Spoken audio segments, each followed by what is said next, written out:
pessoal, tudo bem com vocês? No nosso vídeo de hoje da disciplina de resistência dos materiais, a gente vai continuar falando sobre classificação das estruturas, né? E aí, a gente falou da classificação quanto às dimensões, né?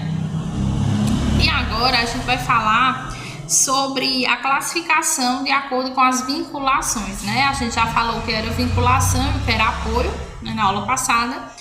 E agora a gente vai ver a classificação de acordo com esse critério, certo?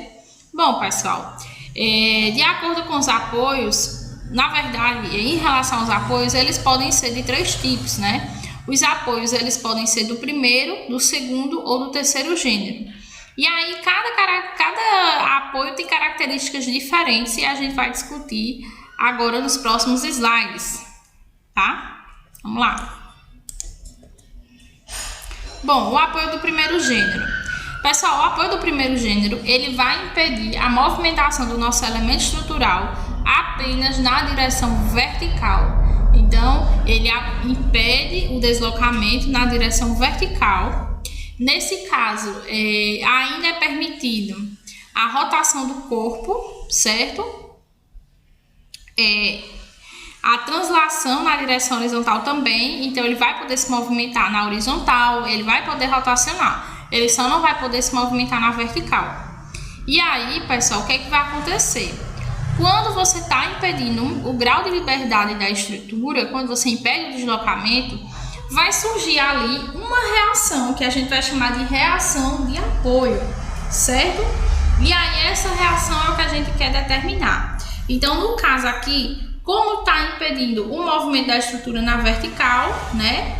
Vai surgir uma reação aqui, ó, que a gente vai chamar ela de reação de apoio. Vou voltar um pouquinho só para a gente ver essa figura aqui, ó. Por exemplo, ó, aqui a gente tá com uma ação atuante no meio dessa viga, tá? Essa aqui é a representação simplificada de uma viga, certo? Então, nós temos aqui dois apoios, né? A gente já viu que o apoio B é um apoio do primeiro gênero, porque ele restringe o movimento na vertical. Então, ó, imagina, se minha estrutura está recebendo uma força aplicada aqui, ó, para baixo, né, na direção vertical, para baixo do eixo Y, o que é que vai acontecer? Automaticamente vão surgir duas reações, né, para combater essa força. Porque se não surgirem essas reações, o que é que vai acontecer? A estrutura tomba, né, ela vai cair. Então, vai surgir uma reação aqui de sentido contrário, né, tentando combater essa força vertical que está sendo aplicada na nossa estrutura. Aqui é o exemplo vertical, mas isso também vai acontecer na horizontal, tá bom? Aí, o apoio do segundo gênero. Aqui está a representação dele, tá bom? E, nesse caso, ele vai restringir o movimento em duas direções agora, né? O corpo ele vai poder rotacionar, vai existir um momento, ele vai rotacionar, mas o deslocamento vai ser impedido na horizontal e na vertical. Então, se a gente vai estar restringindo duas direções, vão aparecer agora duas reações, a reação vertical e a reação horizontal, certo? No caso da nossa viga aqui, ó, então, se a gente está aplicando uma força aqui, os apoios, eles nos apoios vão aparecer reações de sentido contrário, né? E para que esse sistema ele fique em equilíbrio, o que é que vai ter que acontecer? O somatório dessas duas forças verticais que vão aparecer aqui, ele tem que ser igual a essa força que está sendo aplicada, certo? Se essa força aplicada ela for maior que as reações, a estrutura pode tombar. Tá bom? Então, para a estrutura estar em equilíbrio, é isso que vai ter que acontecer. A gente vai fazer muitos exemplos e vai poder visualizar isso de melhor forma, certo?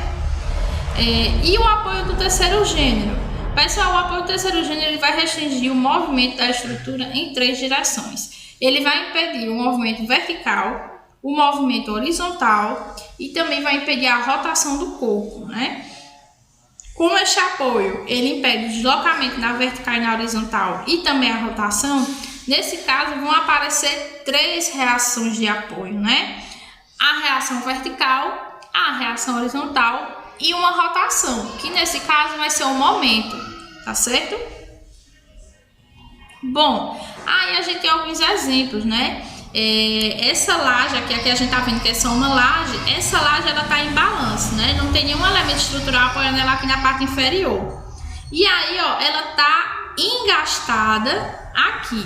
Para que essa laje ela fique em equilíbrio aqui nessa posição, é necessário um engaste, um apoio, né, do terceiro gênero aqui, que vai impedir que ela se desloque na vertical, na horizontal e ainda que ela rotacione, certo? A mesma coisa vai acontecer, ó, com essas vigas. Essas vigas, elas estão apoiando essa laje e elas estão em balanço, né?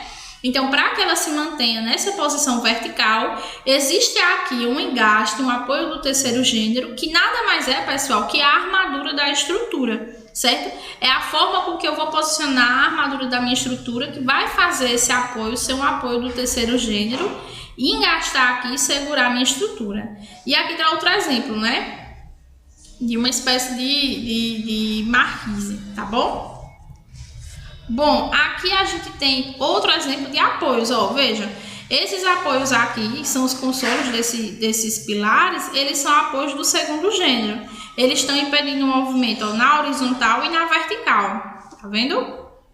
Mas nada impede que essa estrutura vá rotacionar, mas aqui a gente consegue visualizar bem essa questão do apoio. Bom, para todas as estruturas isostáticas e hiperestáticas, são válidas as 4 condições da estática. Mais à frente a gente vai poder ver o que é uma estrutura isostática e hiperestática, tá certo? Não se preocupem com esses termos.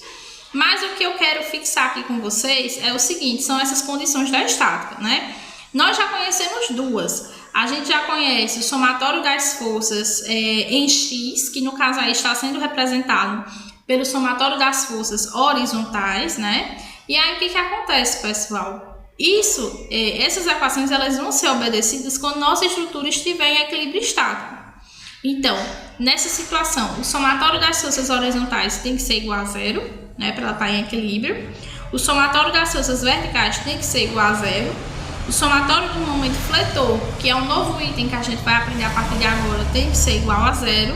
E o somatório do momento torsor, né, dos momentos torsores na estrutura também tem que ser igual a 0. Essa parte do momento torsor foge um pouco do escopo da disciplina de vocês, então a gente só vai ver essas 3 primeiras partes, tá certo? Bom, além disso, de acordo com os tipos de vinculações que estão presentes nas estruturas, a gente pode classificar elas em 3 tipos. As estruturas, elas podem ser hipostáticas, isostáticas e hiperestáticas, certo? Essa classificação ela decorre da estabilidade da estrutura em função de seus vínculos, ou seja, a gente vai avaliar quanto a estrutura está estável de acordo com a quantidade e o tipo de vínculo que existe ali naquela estrutura. E como é que isso se dá? Bom, isso se dá através do cálculo do grau de hiperestaticidade, certo? Então, a gente vai calcular esse grau de hiperestaticidade a partir dessa expressão. O G, que é o grau de hiperestaticidade, vai ser igual a x menos E. O x é o número de incógnitas do problema, ou seja, o x é o número de reações que a gente quer determinar. Porque nosso objetivo é determinar as reações de apoio, certo? E o Ezinho é o número de equações de equilíbrio. As equações de equilíbrio, no nosso caso, sempre serão 3, pessoal, que a gente viu aqui, ó. Somatório das forças na horizontal, somatório das forças na vertical e somatório dos momentos fletores, certo? E aí, a partir daí, a gente vai classificar a estrutura de acordo com esse critério de grau de hiperestaticidade. Vamos ver, né, como é que funciona para cada estrutura, tá? As estruturas hipostáticas. Essas estruturas, elas possuem um número de vínculos, né? É insuficiente para dar estabilidade ao conjunto. O que é que vai acontecer, pessoal? Eu não tenho apoio suficiente para manter minha estrutura estável, certo? Então, nesse caso, ó, quando eu for calcular o grau de hiperestaticidade, eu vou ter o seguinte, eu tenho 3 equações de equilíbrio, guardem na memória, e eu tenho aqui, ó, 2 reações de apoio que estão sendo representadas pelos apoios aqui, ó, do primeiro gênero. Então, duas reações de apoio, que são as incógnitas, menos 3 equações, esse G, ele vai ser igual a menos 1. Ou seja, toda vez que o meu G, ele for menor que 0, minha estrutura é hipostática e, portanto, eu não posso continuar calculando essa estrutura, porque ela não me oferece equilíbrio estático, tá bom? Bom, a estrutura ela é isostática quando a quantidade de apoios é exata e mínima para que o conjunto ele fique estável, ou seja, basicamente é quando o número de equações de equilíbrio é igual ao número de reações, certo? Então essa é a situação que a gente vai trabalhar aqui na disciplina, que as estruturas são isostáticas. O que é que tem de negativo nesse tipo de estrutura? Ora, se eu remover um vínculo, toda a estrutura vai entrar em colapso e fica instável. Por quê? Ela vai passar a trabalhar como uma estrutura hipostática. Bom, então a gente vê aqui, ó, um apoio do segundo gênero, portanto, duas reações, né? Uma na vertical e outra na horizontal, como a gente já viu nos slides anteriores. E aqui à direita a gente tem o apoio do primeiro gênero, portanto, só uma reação na vertical. Então eu tenho, ó, 3 reações e 3 equações de equilíbrio. Somatório das forças em X, somatório das forças em Y, ou somatório das forças horizontais e somatório das forças verticais, e somatório dos momentos. Então, 3 incógnitas, né, que são essas 3 reações, menos as nossas 3 equações de equilíbrio, 0. Então, toda vez que meu G for igual a 0, minha estrutura é isostática, e essa é a situação que a gente vai trabalhar aqui na disciplina, tá certo? A estrutura é hiperestática é quando o número de reações de apoio, o número de vínculos, na verdade, é mais do que necessário para garantir a estabilidade do nosso conjunto, certo? Então, no caso, qual é o ponto positivo desse tipo de estrutura? Como essa estrutura ela possui mais vínculos do que o necessário, se você remove um vínculo ou mais, né, que vai depender do caso, é possível que a estrutura não perca a estabilidade dela. Vamos observar o caso dessa viga aí, ó. Nessa viga nós temos 2 apoios do segundo gênero, perdão, 2 apoios do segundo gênero. Portanto, ó, 2 reações, uma reação vertical e uma reação horizontal. Aqui novamente, ó, uma reação vertical e uma reação horizontal. Nós temos 4 incógnitas, né, e 3 equações de equilíbrio. 4 menos 3, 1. Então, toda vez que o G ele for maior que 0, certo? Maior, essa estrutura ela vai ser hiperestática. E o grau de hiperestaticidade dela vai depender única e exclusivamente do número de vínculos, né? Do número do tipo de vínculos que está nessa estrutura. Vamos entender isso de forma melhor aqui, né? Mais exemplificado. Veja só, tipos de viga. As vigas, elas classificam-se de acordo com o modo como são apoiadas. A distância L chama-se vão, tá? Então, sempre essa distância entre um apoio e outro, ou o tamanho da viga, né? Porque no último caso, vocês estão vendo que a gente só tem um apoio, né? Então, a gente vai chamar de vão, e ele vai ser simbolizado pela letra L. Então, a primeira viga aí, ela tem 2 apoios, certo? Então, a gente fala que essa viga ela está biapoiada, ou é uma viga simplesmente apoiada, tá certo? Lembrando, ó, que aqui a gente tem, ó, vigas isostáticas. Se as vigas são isostáticas, o número de reações é igual ao número de equações de equilíbrio. E é o que a gente vê aqui, ó. À esquerda, a gente está vendo nessa primeira viga aqui, ó, um apoio do segundo gênero, portanto, uma reação na vertical e outra na horizontal. E aqui a gente está vendo o apoio do primeiro gênero, então uma reação na vertical. 3 reações, menos 3 equações, 0. G igual a 0, a viga é isostática, certo? Nessa segunda situação, a gente vai ter 2 vãos, na verdade, né? Por quê? Entre os apoios, a gente tem um vão e aqui a gente tem um pedaço dessa viga em balanço. Então, ó, viga biapoiada ou simplesmente apoiada, com extremidade em balanço, certo? Então, toda vez que isso acontecer, isso é muito possível de acontecer, a gente diz que a viga é biapoiada com uma parte em balanço. E aqui, ó, a gente chama de viga engastada, né? Aqui a gente tem novamente aqui um apoio, mas esse apoio é do terceiro gênero. É isostática por quê? Quando o apoio é do terceiro gênero, surgem 3 reações, uma reação vertical, uma reação horizontal e aí também o momento, né, para impedir a rotação da peça. 3 reações de apoio, 3 equações de equilíbrio, o grau de hiperestaticidade igual a 0, tá certo? Bom, agora vamos observar o que acontece quando a viga é hiperestática. Vamos lá. Primeiro, a gente tem o caso de uma viga ser hiperestática contínua. A gente vai notar que o número de reações, né, o número de apoios, de vinculações, é mais do que necessário para que a estrutura esteja estável.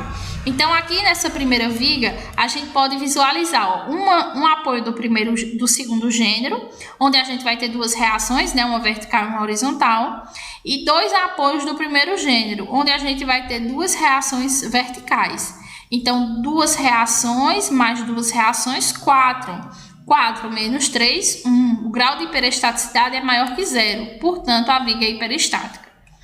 Nessa segunda situação, a minha viga ela é engastada numa extremidade e apoiada na outra. Então, aqui eu tenho um engaste, que é um apoio do terceiro gênero, portanto, 3 reações. E aqui no lado direito, eu tenho um apoio do primeiro gênero, onde eu tenho mais uma reação.